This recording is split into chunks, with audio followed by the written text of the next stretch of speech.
پہلی بات تو یہ ہے کہ پاکستان کا لہجہ بڑا مضبوط ہے اور پاکستان کی مسلح افواج نے وہاں کارروائی کی ہے جہاں جہاں بھارت نے کوشش کی ہے جارحیت کی، اور اس کو اس کے سکوں میں جواب دیا ہے۔ اس لیے یہ کہنا کہ پاکستان کی حکومت یا پاکستان کی فوج جو ہے ان کا رویہ نرم تھا، ایسی بات نہیں ہے۔ اور ہمیں یعنی نرم اور سخت اور گرم رویہ کیا ہوتا ہے، یہ ہمیں ہر شخص کو اس کے اپنے اپنے پیمانے سے اسے نہیں ماپنا چاہیے۔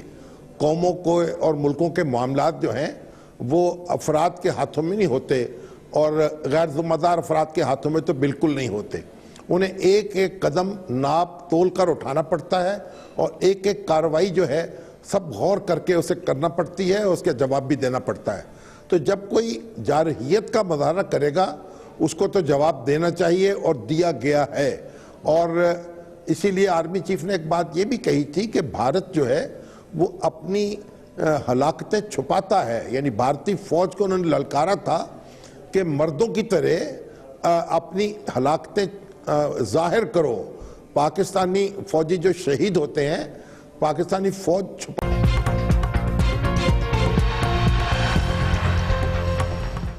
ویلکم بیک ناظرین۔ شام صاحب، آپ کوئٹہ میں اور آپ کی ملاقات بھی ہوئی وزیر اعلیٰ بلوچستان سے، انہوں نے بہت اہم بات کی کہ جو ہمارا ترقیاتی بجٹ ہے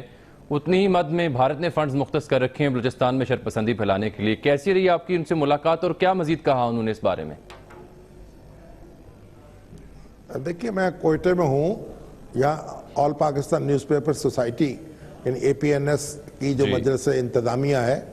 اس کا اجلاس تھا، اور اس کے اعزاز میں آج وزیر اعلیٰ نواب ثناء اللہ زہری نے ظہرانے کا اہتمام کیا ہوا تھا۔ کل رات کو جو قائم مقام گورنر ہیں بلوچستان کی راحیلہ درانی صاحبہ، جو سپیکر بھی ہیں، ان کی طرف سے عشائیہ کا اہتمام تھا۔ تو آج وزیر اعلیٰ بلوچستان سے تفصیلی بلوچستان کی صورتحال پر گفتگو ہوئی۔ اس میں ان کے وزراء بھی موجود تھے،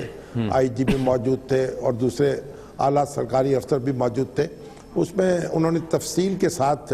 بلوچستان کی صورتحال پر روشنی ڈالی اور بتایا کہ آج سے یعنی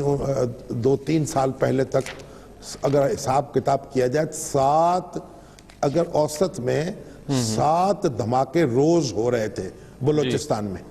لیکن آج یہ 95% جو ہے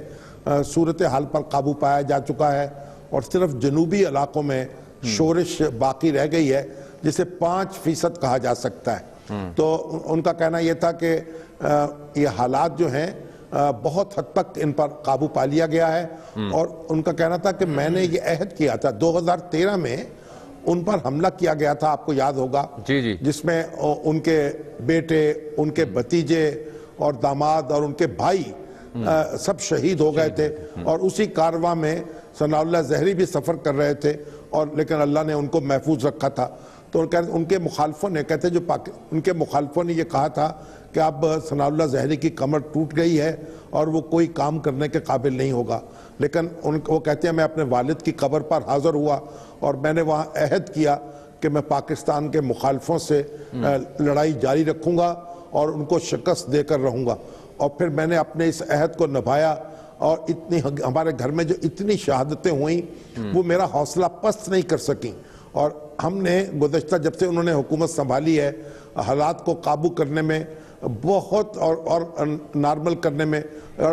بڑا بنیادی کردار ادا کیا۔ انہوں نے کہا ایک وقت تھا کہ بلوچستان میں اور کوئٹہ میں پاکستانی جھنڈا جو ہے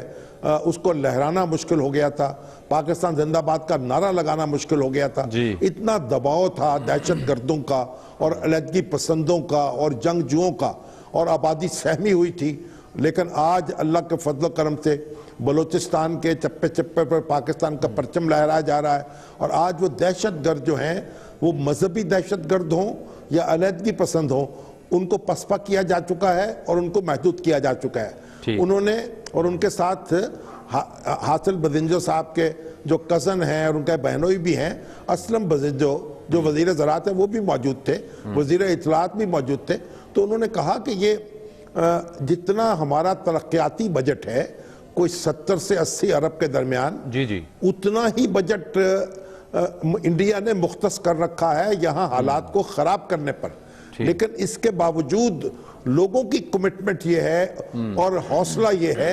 کہ وہ کامیابی انہیں نہیں ہو پا رہی اور وہ پسپائی اختیار کر رہے ہیں۔ تو انہوں نے کہا کہ دیکھیے جو لوگ یہاں سے نکالے گئے تھے، جو یعنی یہ پنجابی سیٹلرز جو تھے، جو برسوں سے صدیوں سے آباد تھے، ان کو یہاں سے نکالا گیا، ڈاکٹروں کو، انجینئروں کو، پروفیسروں کو قتل کیا گیا۔ اب جو لوگ یہاں سے گئے انہوں نے کہا میں ان سب کو واپس لا رہا ہوں۔ اچھا، سب لوگوں کو واپس لایا جائے گا جو ملک کے مختلف حصوں میں آباد ہیں، اور ان کو واپس آباد کیا جائے گا ان کے گھروں میں، اور یہ واپسی کا عمل شروع ہو چکا ہے۔ تو ان کا کہنا تھا کہ سی پیک بھی بنے گا، گوادر جو ہے وہاں بھی کام شروع ہو چکا ہے، بندرگاہ کام کر رہی ہے۔ اب پاکستان کا مستقبل بلوچستان سے وابستہ ہے، اور بلوچستان اور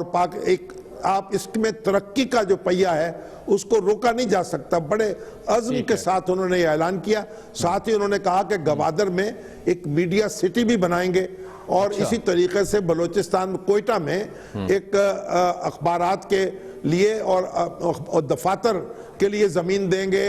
اور اسی طریقے سے ایک ہاؤسنگ سوسائٹی جو ہے وہ اخبار نویسوں کے لیے اور اخباری مالکان کے لیے اور ایڈیٹرز کے لیے وہ بھی بنائیں گے۔ اور یہ بھی انہوں نے جو بلوچستان کا اشتہاری بجٹ ہے، جو اشتہارات کا بجٹ ہے اخبارات کے لیے، اس کو بھی انہوں نے 1.5 گنا کرنے کا اعلان کیا، اور ان سے کہا اس میں مزید اضافہ بھی ہم کریں گے اور سارے مسائل حل کریں گے۔ تو بڑے حوصلے کے ساتھ، اعتماد کے ساتھ انہوں نے گفتگو کی، اور انہوں نے یقین دلایا کہ بلوچستان جو ہے اس میں حالات میں اب بہتری آتی چلی جائے گی، اور ایک وقت ایسا آئے گا کہ یہاں ایک بھی دہشت گرد جو ہے اس کو پناہ نہیں ملے گی۔ چلیں اب کچھ سیاست کا بھی دوبارہ رخ کرتے ہیں۔ اب امکان ہے کہ شاید تحریک انصاف قومی اسمبلی میں دوبارہ ہمیں دکھائی دے، کیونکہ وجہ یہ کہ 24ویں جو آئینی ترمیم ہے مجوزہ،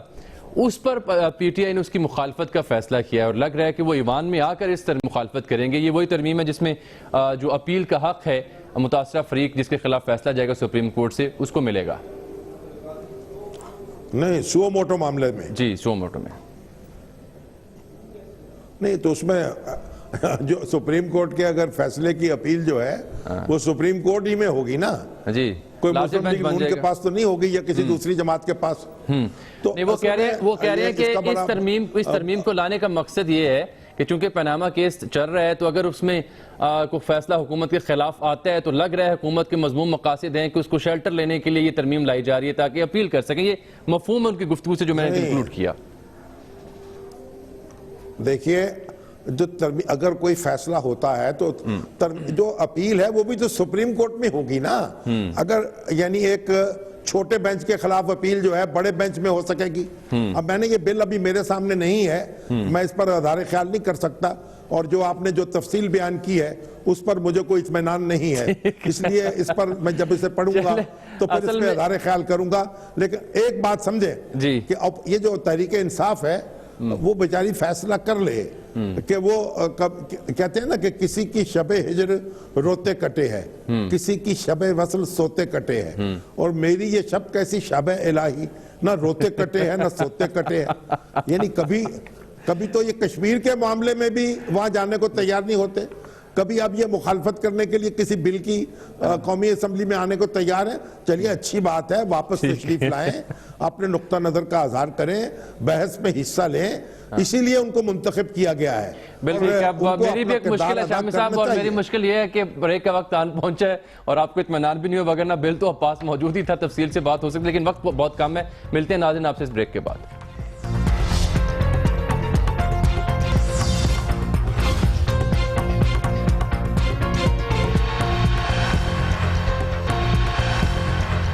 ویلکم بیک ناظرین۔ شام صاحب، کچھ افسوسناک واقعات پیش آئے، کچھ ہستیاں ہم سے جدا ہو گئی، ان کا ہم ذکر کرنا چاہیں گے۔ حاجی عدیل صاحب BNP کے سینیٹر رہے، وہ علیل تھے کافی عرصے سے، گردوں کا مرض تھا، وہ چل بسے، ان کا ہم ذکر نہیں کر سکے، تو میں چاہوں گا ان کے بارے میں آپ بھی اظہار خیال کریں۔ بھئی حاجی عدیل جو ہیں وہ ANP کے سینئر نائب صدر تھے، سینیٹر بھی رہے، اور بڑے پرانے سیاسی کارکن۔ ان کے والد بھی جو خدائی خدمتگار تحریک سے وابستہ تھے، اور یعنی جو خان عبدالغفار خان ہے ان کے قریبی جانثاروں میں ان کا شمار ہوتا تھا۔